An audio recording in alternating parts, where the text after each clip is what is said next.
Adrian Carton de Wiart was shot in the face, head, stomach, ankle, leg, hip, and ear. He survived 2 plane crashes. He tunneled out of a prisoner of war camp.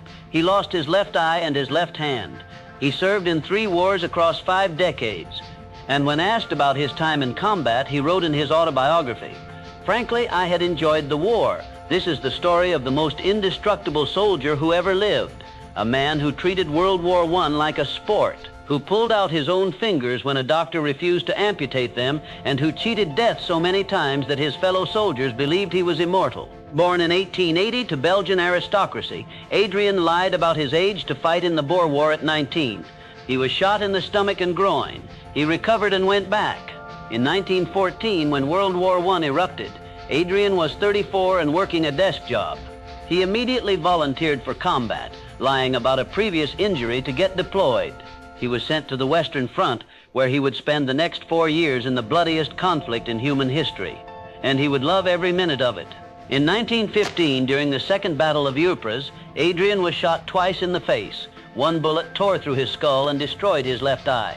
He was evacuated, patched up, and refused a glass eye, wearing an eye patch for the rest of his life.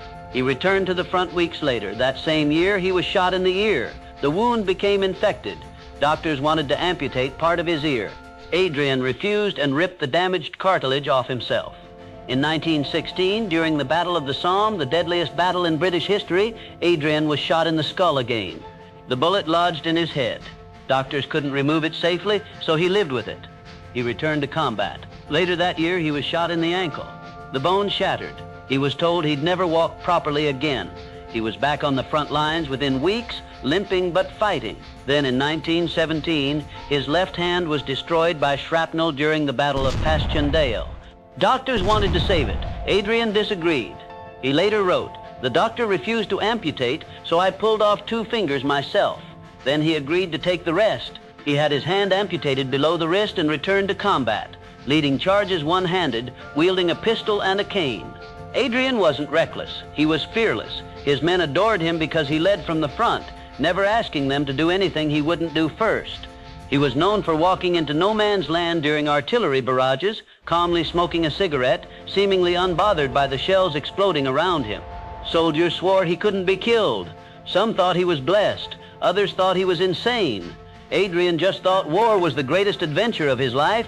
He was awarded the Victoria Cross, Britain's highest military honor, for leading an attack on German trenches despite being wounded multiple times.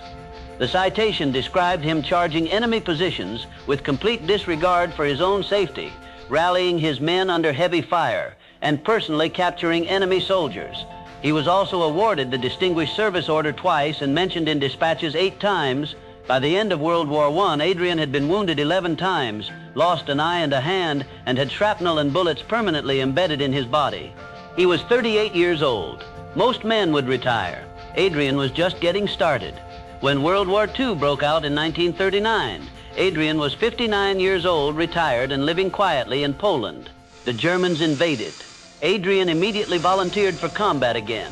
The British Army, astonished that he was still alive, sent him to Norway to command forces against the Nazi invasion. His plane was shot down. He survived the crash. In 1941, he was sent to Yugoslavia. His plane crashed again. He survived again, swimming to shore despite being nearly 60 and missing a hand. Later that year, he was sent to North Africa to command British forces. His staff car hit a landmine. Everyone else died. Adrian walked away with minor injuries. In 1942, his plane was shot down over the Mediterranean. He was captured by the Italians and spent 2 years as a prisoner of war. Most men his age would have given up. Adrian immediately began planning an escape. Despite being 62, one-eyed, one-handed, and held in a maximum security camp, he tunneled out and escaped into the Italian countryside. He was recaptured after 8 days. The Italians, baffled by his resilience, treated him with respect and eventually released him when Italy surrendered in 1943. Adrian returned to Britain a legend. He was sent to China as a military liaison, where he spent the final years of the war. When World War II ended in 1945, Adrian was 65.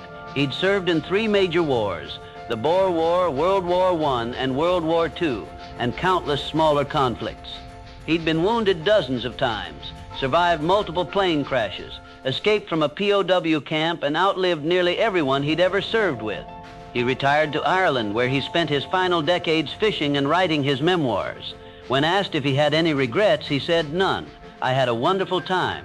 He died peacefully in 1963 at the age of 83, one of the most decorated and indestructible soldiers in history.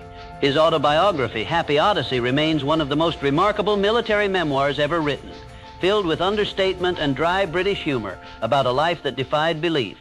Adrian Carton de Wyart's story seems impossible, like fiction, but every word is documented. Medical records, military citations, eyewitness accounts. He was a man born in the wrong century, a warrior who thrived in chaos and seemed immune to death. Psychologists would probably diagnose him with something today, perhaps an inability to process fear or an addiction to adrenaline. But his men saw him differently. They saw a leader who never flinched, who walked into hell beside them, who made them believe they could survive anything because he always did. His story is a reminder that some people are simply built different, wired for survival, for combat, for pushing the human body and spirit beyond every conceivable limit. Adrian didn't just survive World War I. He dominated it. He was shot in the face and went back for more. He lost his hand and kept fighting.